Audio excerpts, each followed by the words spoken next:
You're one of the two toughest people I know, and you're probably the toughest one. Yeah, that's where I feel like I thought I was tough until that happened, because as a fighter you need to build up a certain level of pain threshold, right? That's part of the game.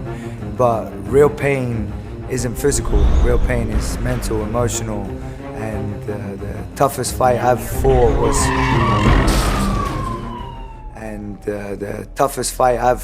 was having to come to acceptance of that my 15-month son was not gonna make it.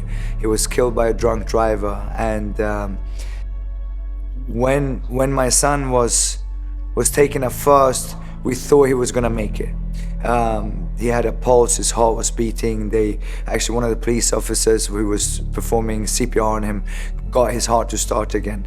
And then we got to the hospital, and as having been in the fight industry for a long time, I was listening to the doctors, and they said, his ribs are broken. I'm thinking, that's okay, we can be fine from that. His spleen is damaged, that's okay, it's not a problem, bruises and cuts, broken bones. And then they said, we're concerned with his brain, with any bleedings on the brain. And as a fighter, that's always the concern, bleedings on the brain is something that's very, very dangerous, of course, and can leave permanent damage. And he was only 15 months. So he was still very soft. The skeleton was probably not developed. Which can be good when it comes to taking impact, right? But when it comes to the brain, the skull that protects the most important thing that we have, when you have a bleeding on the brain, actually becomes somewhat of a trap, because the swelling can't. You got to then open up the skull bone. And when they went in to do a CT scan, that's when they realized that he probably hadn't made it. And that's when I learned that, we learned that someone dies when the heart stops. I learned that you can also be declared dead through your brain, which is not the same thing as being in a coma. It's when the brain is no longer working. But in order to be declared brain dead, first the doctor has to go through a bunch of tests. Then you have to wait for 24 hours. And then you have to have two doctors present in order to declare someone brain dead. And those 24 hours and then waiting for the second doctor, that's the worst torture I've ever gone through in my life. To have to walk away from what's more important than life in itself is an unnatural thing. And in my case, having to, Michelle at that point was in complete denial. Michelle is your wife? My wife. And she refused to accept it. And it was, you don't want to, I didn't want to accept it. But not only to having to walk away myself, but to have to take her with me was the worst moment. Are you a believer? Do you believe in God? Did you turn to God? Did you do any spiritual work, or how did you? I'm agnostic, I would say. I believe in something. I don't classify myself as any type of religion necessarily. But during that time, it's one of the few times I've spoken to God. But no, I wouldn't say that. Spiritual, yes, I believe in something, but a lot of people have died in the name of God, trying to fight for something. My theory is the day I die, I find out. And all I can do up until that point is do the best I can. And then, once I get up there, whatever his name is, hopefully he'll accept me. Or her.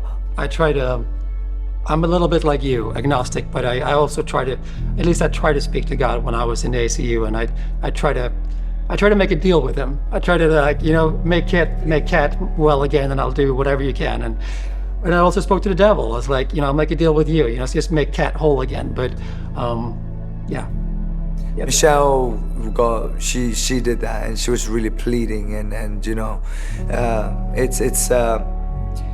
it's hard to explain a level of desperation, right? When you have to come to realize, but that's the last step of grief work, is acceptance. That's the last thing that you will come to. So people ask me how I get through my stuff, and I'm pretty sure I have not accepted it yet, and I don't really want to accept it. It just keeps me going. But have you accepted it in the sense that, well, I don't know, how can you accept it? Yeah, you can, and again, that's the spiritual side. I think, his spirit, soul, whatever you want to call it, is part of my driving force. And even if there is nothing, it will still be my driving force. But I think I accepted it very early. I think I was still in the hospital. I realized he's not coming back from this, and then there was little rays of hope at times where at one point his finger was moving, and then you feel like, oh, this is like the movies, right? He's gonna wake up and it's gonna be okay.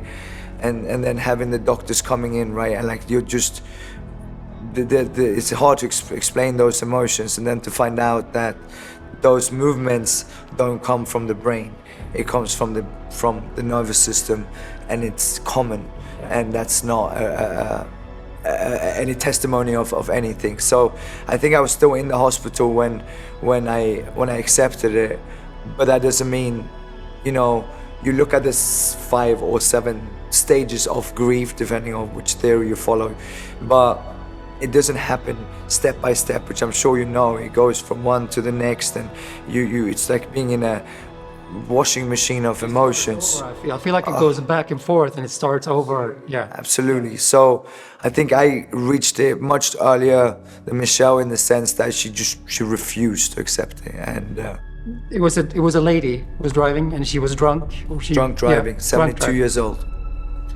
So that's part of doing what I do with martial arts and teaching self-defense and working with law enforcement and military. And if someone would have told me that 72-year-old woman was going to take my son's life, I would never have believed it. And that's what happened at 3:30 in the afternoon. My sister-in-law was crossing the street to go pick up some food, did everything right by the traffic lights, and this woman blew through the traffic lights and hit both of them, rendered my sister-in-law unconscious and with a broken leg as well, and it's important to understand how drunk driving affects not just the person that's the main victim, but in this case, she was young. She's gonna live the rest of her life with survivor's guilt, right? Which is very common, which I'm sure you've dealt with as well. Why did I get to survive, and why did I get to walk away with less damage, less permanent damage than she did? So, are you angry? Are you angry with this lady, the 72-year-old lady? No. No. The truth is that she's not worth my anger. She's not worth my energy. Had she at some point tried to apologize, reach out, but she tried to do everything to get away. She tried to drive away. She had stopped. There were witnesses there for 10-15 seconds. So she must have seen 2 bodies, one of them being a slight little baby in a stroller, and decided to try to run away. She was blocked in by 2 good citizens who blocked her in a few blocks down the street. But even in the court case, she never apologized, she never showed any remorse. At the same time, if you're drunk at the age of 72 at 3:30 in the afternoon, clearly you're not happy, you're not living a good life. So she's clearly a broken human being, and we know that if you are broken and if you live in a constant state of fight-flight, you become very selfish, egotistical, and that's, she's not worth the energy, and I can't change her. She lived her life. You can't change her, but it set a fire in you, it seems, because now you're fighting for the state of California to lower the alcohol limit, the legal limit, right? Is that correct? That's the first step, to lower California. It's the biggest step because it's the biggest automotive state in the United States, but it's also one of the most trafficked states in the world. So bringing the legal BAC from 0.08 to 0.05 in California in 2027 is our goal, but my ultimate goal is the federal level. The United States of America loses over 10,000 lives a year due to drunk driving. What's the federal level? Is that 0.08? 0.08. Yeah. And in Sweden, it's where we're from, it's 0. 0.2. 0.2, which makes 0.02. Sorry. It's nothing. Nothing. It's one drink, and in my opinion, it doesn't take a rocket scientist to realize that, of course, if you have less alcohol in your system, you'll be a better driver.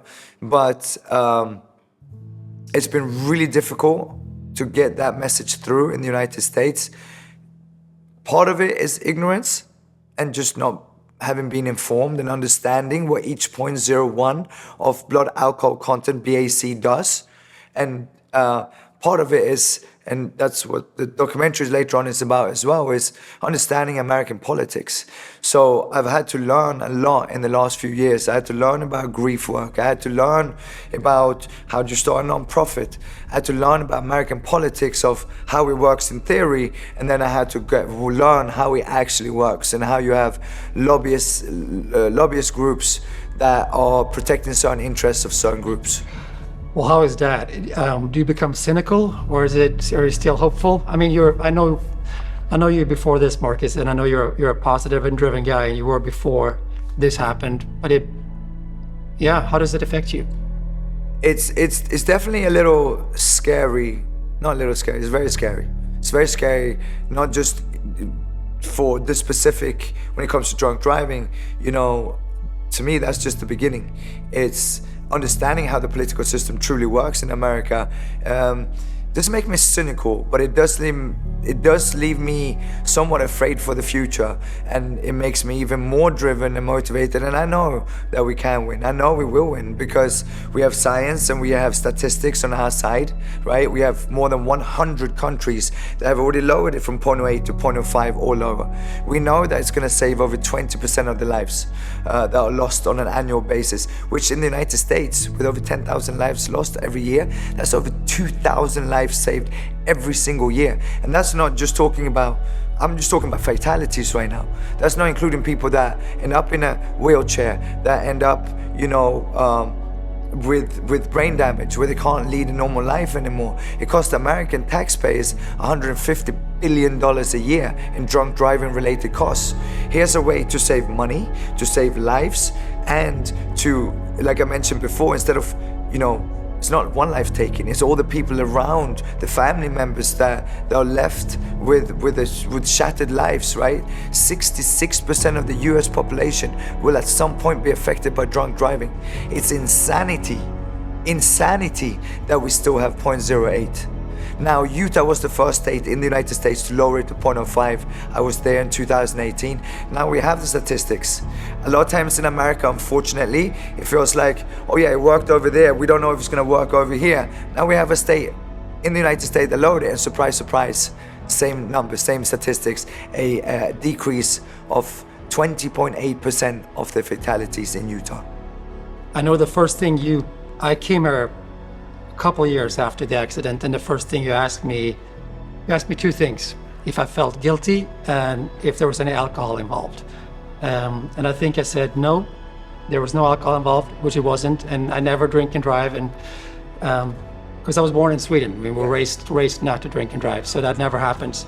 And I said no to the guilt part too, because a weekend I had to ransack my mind for a week, and after a week I realized that there was nothing I could have done with a tire being blown. So it makes no sense or difference or help for me to feeling guilty. It's better to devote myself to try to help myself so I can be strong for Kat. And then, like you, this mission that was born within me to sort of spread the light about caregivers and trauma and how this, as you say, affects a village. All this stuff affects the whole village, not just you, but everyone around you. That's what's so terrible.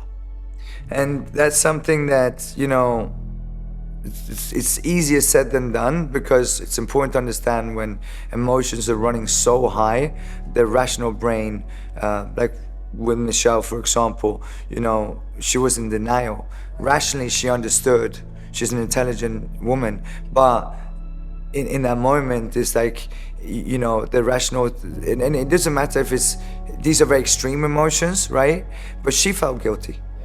Because it's very easy to go down this spiral of what if I done this, what if I done that? And in my case, we'd been out the night before, I hadn't slept enough. I was taking him somewhere, we were going for an event, and I said, let me just take a quick 45-minute nap before we go, because I'm so tired, I hadn't slept many hours. So, I could have said, what if I wouldn't have taken that nap? What if we would have gone? But you can't go back in time. You can't change it. It's not my fault. And so I very quickly was okay with that. I knew it wasn't my fault. I know Michelle struggled with it a lot, you know, and not to mention her sister, right, who was walking him, and then she did everything right. Yeah, I can't even imagine her.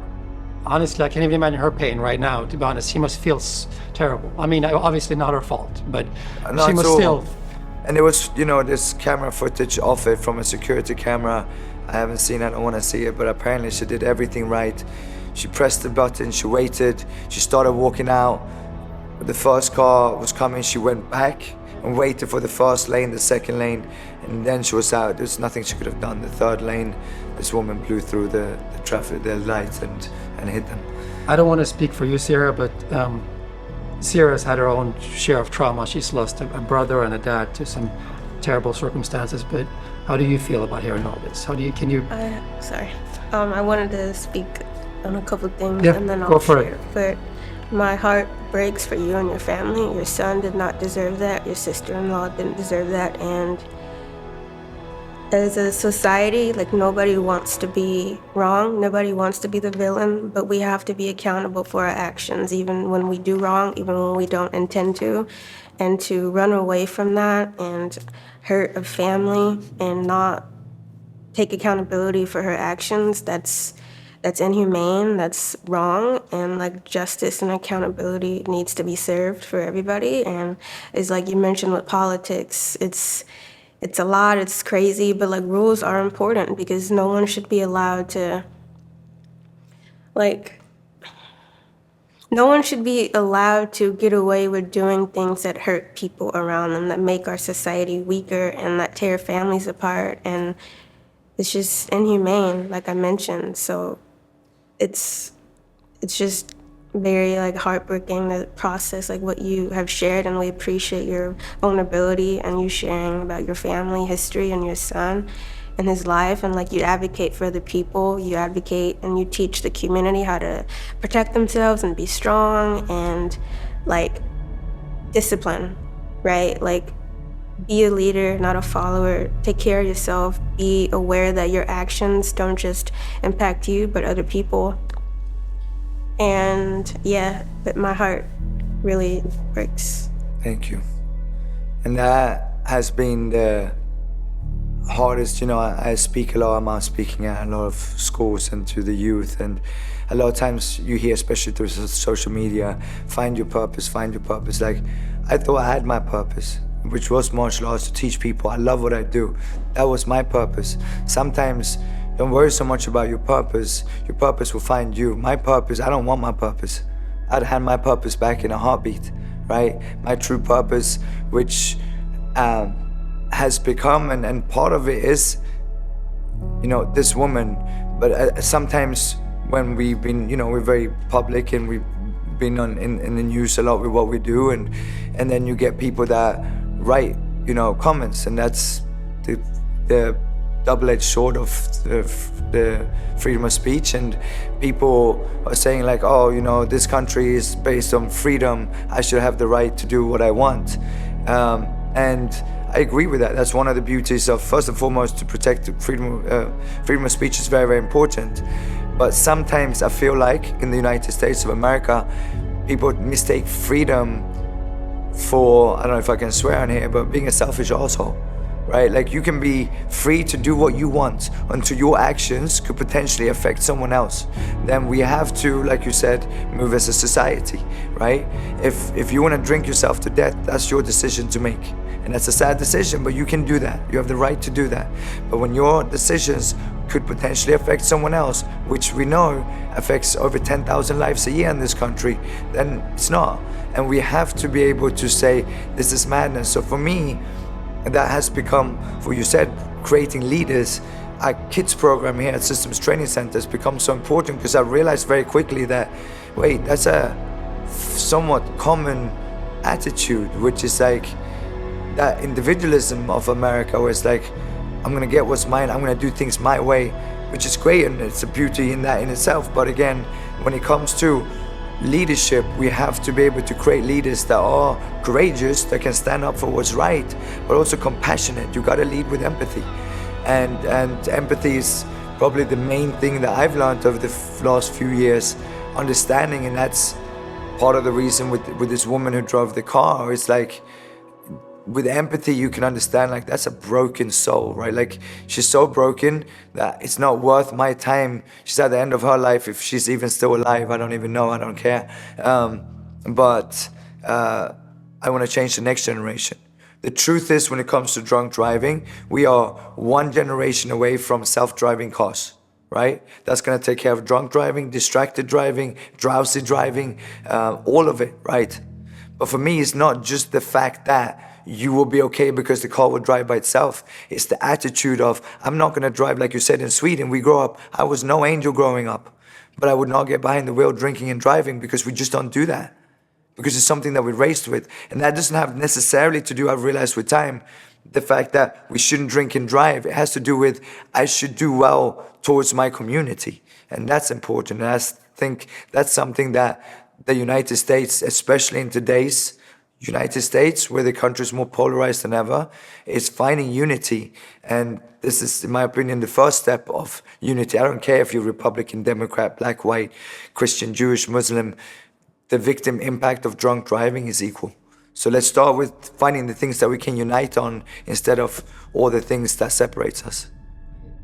Why is it that trauma brings out good things in some of us, like you and me, and then some just perish? Because some can't take it.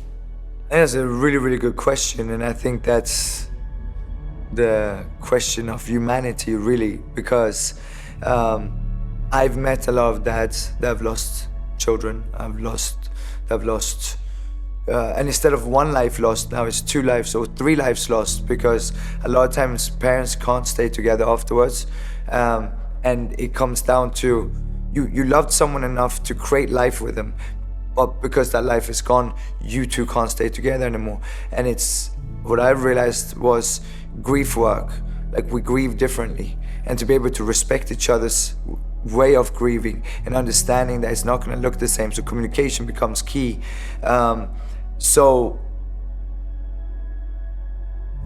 it will enhance in the direction of who you are as a person, I think. And I've met many dads that have unfortunately turned to drugs and or alcohol, and I certainly don't condone it, but at the same time I understand it, because you become so desperate to numb that pain that you will find any outlet, anything, right? And again, I don't condone it, I didn't do it, but I understand it, because at times you become like, so empathy is something that I have developed. Why? Because I had to, partially, but also because all of a sudden I was thrown into it. Like, I've always played sports on a high level, being with a special unit in the military. Like, empathy didn't have a lot of space, right? It wasn't that we were bad, it just wasn't. And a good example of that was actually Michelle. She reminded me of it afterwards. She told me about a friend of mine who's talking about anxiety. And I said, oh, why, what happened? And she goes, oh, she told you she deals with anxiety. And I was like, oh, I thought she was joking. And that was not me being like rude or mean. Like, I never had a lot of clients over the years that dealt with depression and anxiety, and I could sympathize, but I couldn't relate because I never dealt with it. But depression is one of the stages. Anxiety is part of it. Like, so going from never having dealt to it to it becoming my world, and having fought through it, I've learned empathy along the way. I've learned to understand myself, understand what I need over the years, which is, you cannot have empathy towards others if it starts with yourself, understanding yourself. So I think I've gotten a lot better at understanding others. I'd like to think I've always had good intent. Before having a non-profit myself, I've always done events for other non-profits. I was much involved with St. Jude's Children's Hospital. I've had foster children in both Colombia and the Philippines, where I donated, so every month they could go to school over the years. So I've always been involved. Working with self-defense is dealing with kids that have been bullied, women that come from domestic violence or trauma, sexual assault, for example, and so on. I've never had an interest in politics. I never had an interest and necessarily change things. I was blissfully ignorant to how big of a problem drunk driving is in the United States. So it was a catalyst in many ways, for sure. And it was a catalyst for me to realize, if I truly want to make a difference, I have to be the best version of myself. I have to become the best in every form or shape I can. And it's always been intriguing to me, but it's been intriguing in fighting, for example. How do I become the best fighter?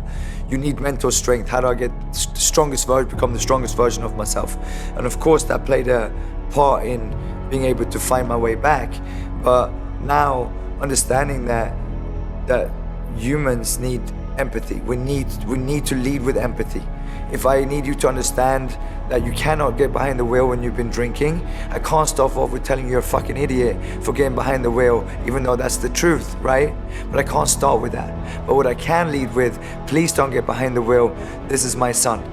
Because every human, on some level, unless they have a chemical imbalance in the brain when they're psychopaths or sociopaths, right?